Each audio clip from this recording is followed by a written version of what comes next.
imaginas poder crear un vídeo completo con solo una idea? ¿Y que además tenga audio, movimiento y estilo profesional?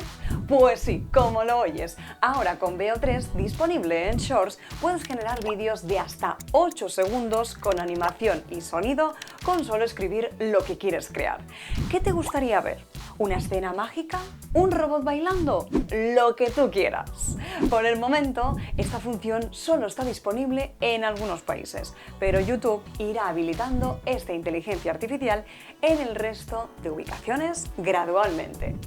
Con Veo 3 puedes crear contenido visualmente atractivo, sin necesidad de grabar, editar ni usar programas complicados.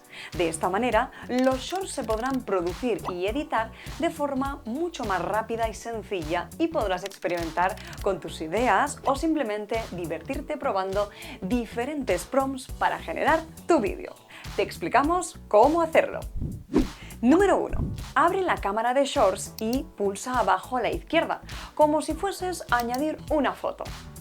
Número 2. En la parte superior, clica en Crear. Número 3.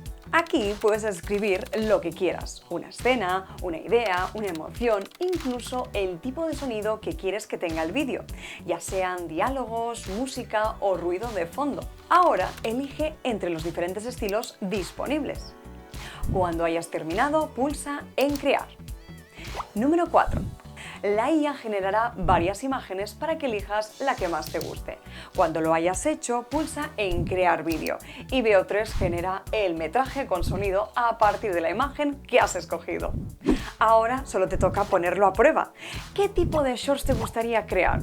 ¿Algo divertido? ¿Inspirador? ¿Surrealista? Cuéntanoslo en comentarios, dale like al vídeo y no olvides suscribirte a nuestro canal para no perderte ninguno de nuestros vídeos semanales con tutoriales, novedades y consejos para tu canal.